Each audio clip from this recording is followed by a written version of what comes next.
Hello and welcome to this episode of Self-Made. I'm your host, Dee Brown CEO. Joining me on the program today is Nicole Venable. Nicole is the Senior Vice President of Invariant. Nicole, welcome to the program. Thank you very much. I'm excited to be here. No, it's my pleasure to have you on the show. Nicole, I want to jump right in. You have a pretty impressive bio here. So I want to just really understand your journey. And so I want to take a little step back in time and just hear more about your childhood, where you grew up and what your childhood was like. Sure. So I am a native of Virginia. I'm from the Hampton Roads area, Newport News to be exact, Virginia. And I sort of say I grew up in a political home. And my first my first interaction with government or politics or political affairs was being appointed to the Mayor's Youth Commission. And actually, my appointment was given to me by Congressman Bobby Scott, who is now the ranking member of the House Education and Workforce Committee on Capitol Hill. And so from that, I sort of got a taste of what it meant to be involved with government. I think my parents would tell you when I was very, very young, I said I wanted to be an ambassador. I wanted to be in government. And so I set about trying to do that. I learned languages. They let me study abroad a lot. I studied abroad in high school. I studied abroad a few times in college and in graduate school. And then I set about getting to work in government. So talk to me a little bit about high school and your studies abroad. How was that experience, number one, and were there any challenges that you faced being in a totally different environment? Well, I would say it was, so our high school, Digby High School in Newport News, Virginia, had a longstanding exchange program with Germany. And, you know, I was looking at any opportunity to study abroad. So I decided, I want to go on this trip. And I think the challenges for me were, number one, I didn't speak German. And number two, you know, I was the only African American. I think maybe I was the first. And when I went, I was the only one on the program. So not only did myself and my family took a whole leap of faith of sending their baby girl on a plane over to Germany. And I guess as the exchange program, they gave us we had 3 months of German training before we went. So I was armed with a few phrases. I got dropped off in a small town called Altenkirchen and was told, you know, have at it for a summer.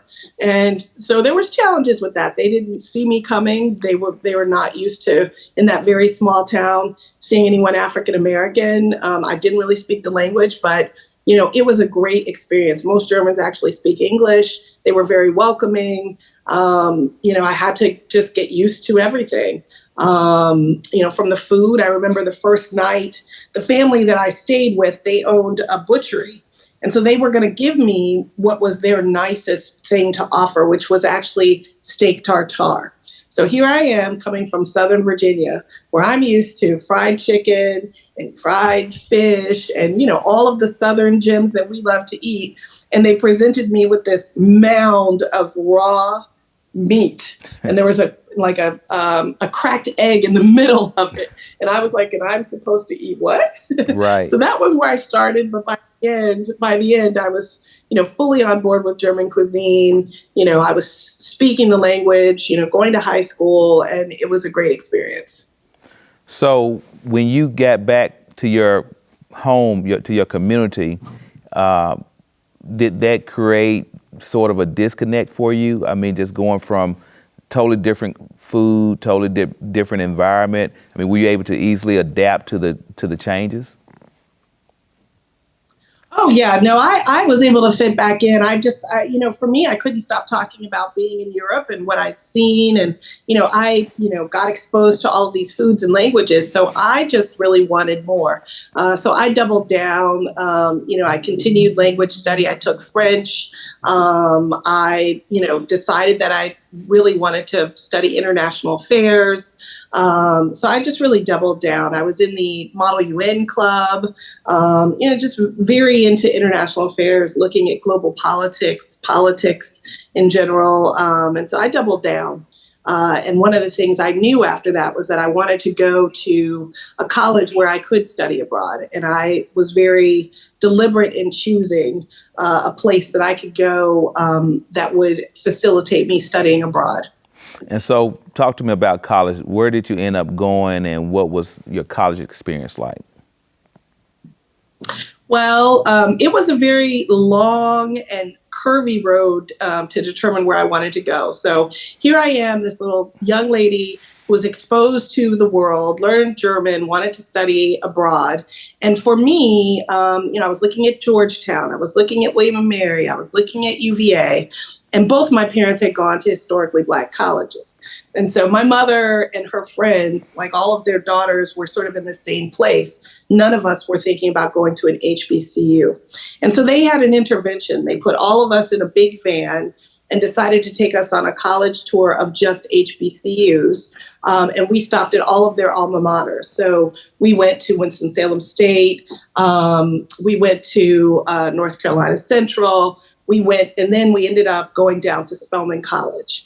And so all of us, none of us were thinking about going to HBCUs.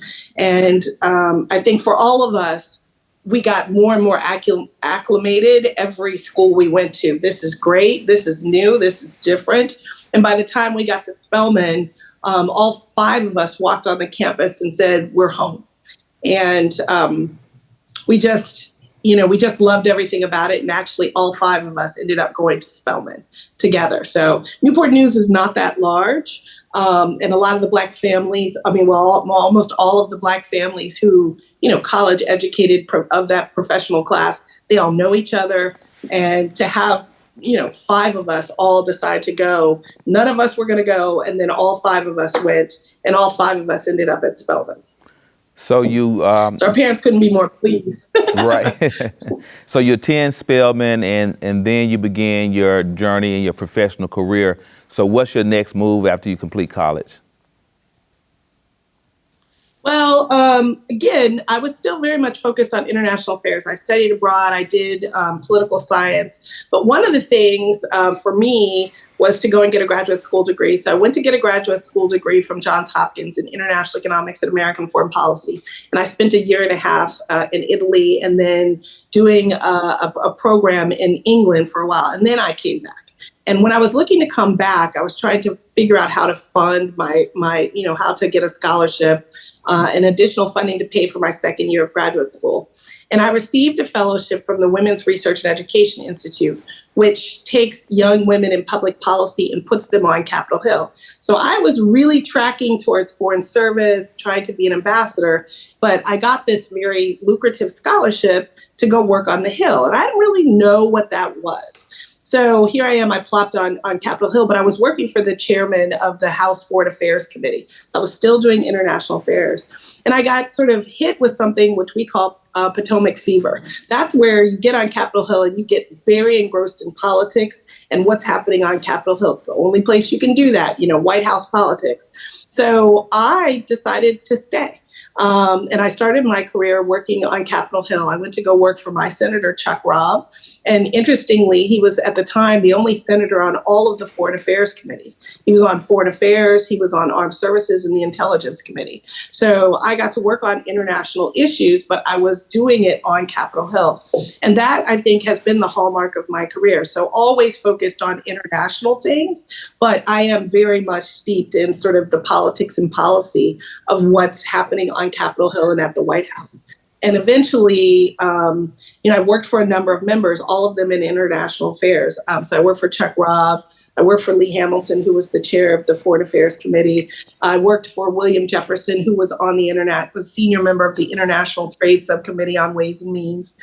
And then I had the pleasure of being asked to serve in the White House in the Clinton administration. And I went to go work in the Office of the United States Trade Representative. And that role is really, basically we are the government's trade negotiators. And so I was always, again, working in international affairs, but doing it in Washington.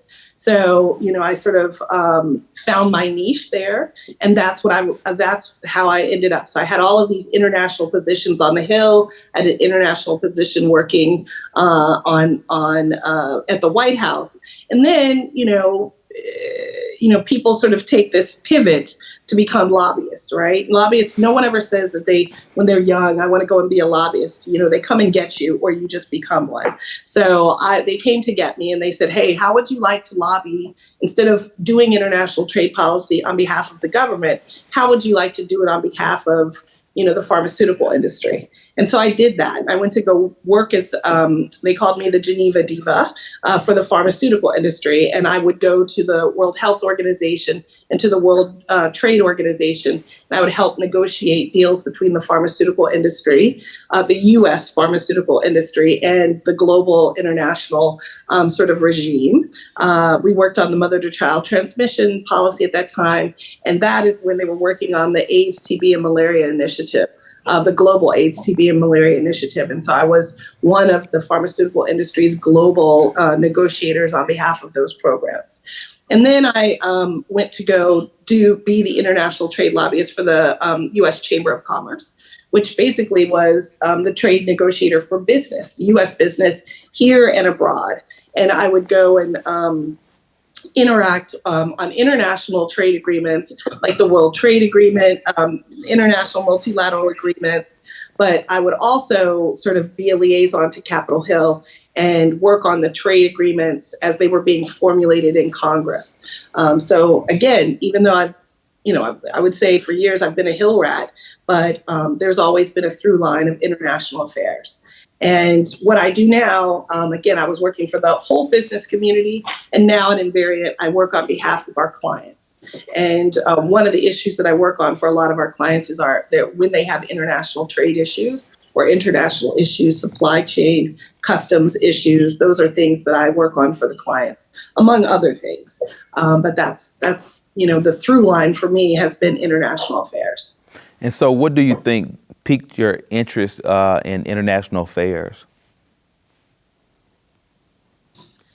It's an interesting question. I mean, I would have to go back to, I was very interested in the world around me. I think I would go back to me being involved in Model UN, really, when I was in high school. And that gave me some perspective about other countries and how they view the United States and how they interacted. And I was very intrigued by that. And that's what got me on that first plane and got me learning French and then eventually learning Spanish and Italian and wanting to work in other countries and really understand how they interact with the United States. So you are now a very powerful lobbyist in D.C., and you've been honored by the Hill for the work that you've done. So, number one, tell me about just what it meant to you to be recognized as one of the top lobbyists, and then give us a little detail about the initiatives and issues that you're working on. Sure. So, I have received a number of top lobbyist awards, and I'll take the one that I received from a group called the Washington Government Relations Group. That is the Association of African American Lobbyists in Washington, D.C. And, when I first came to work downtown or on K Street, there just were not a lot of Black lobbyists, right? When you think about the fact that there may be almost close to 200,000 registered lobbyists, less than 1,000 of those are African Americans. And so to be recognized either broadly by a group like the Hill or by your peers is a very, very special thing, especially for African American lobbyists. For African American women, it's even smaller. So lobbyists are either with an organization or a company, and those are in-house lobbyists. Now, for someone like me, I'm a multi-client lobbyist. When I first started multi-client work about 15 years ago, the number of women doing multi-client who look like me could fit on two hands. There were literally 10 of us in this town. Now, I have founded a group called the Black Girl Magic Network, And that is an actual associated informal network of African American female advocates in Washington. And there's more than 300 of us now. So within a span of 15 years, we went from a small basket to a large number of us. And that's because for us, we go and pull other people in. When, Washington is a town where when jobs become available, they start asking their friends, do you have someone to fill this? And for a long time, they weren't suggesting African Americans from the Hill. They weren't suggesting Black women. And so we've changed that. And once we started going, hey, did you know that this woman is here? She's working on trade. She's working on tech. She's working in pharmaceuticals.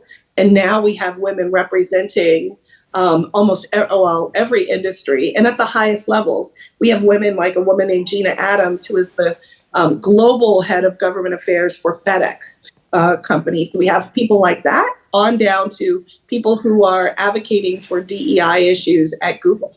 And so very proud of the work that we did, a lot of mentorship, a lot of professional development, a lot of networking amongst ourselves and reliance on each other helped to build that network into what it is today. So what are some of the... Go ahead. No, you can continue. Well, you had a two-part to the question. Yeah, go. You can move to the second part. So what I do today...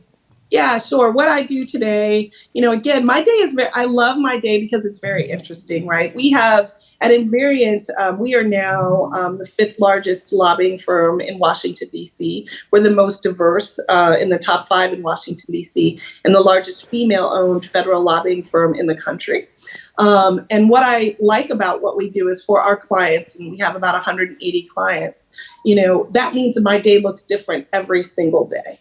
And so today, one day I could be working on pharmaceutical issues. The next day it could be telecom. One day it could be very focused on the Hill and do a series of Hill meetings.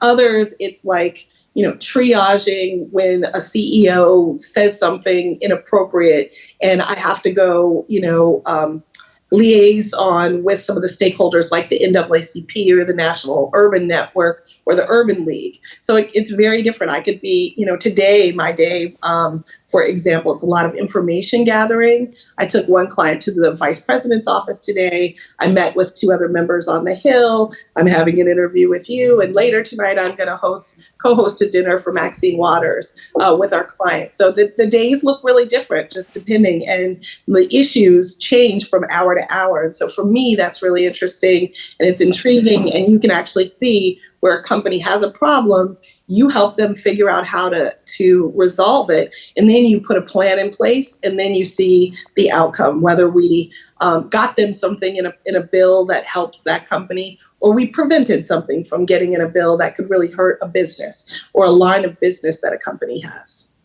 So you talked about the fact that there are a very small number of African-American lobbyists in D.C., somewhere around 1,000, and then even smaller number of African-American women. What challenges have you faced being a double minority, both African-American and female, in a male, probably predominantly male-dominated space? Well, I'm not even going to say it's male dominated. It's actually white male dominated because this is politics, right? So if you look at even the makeup of Congress, right now, for example, there are no Black females in the U.S. Senate.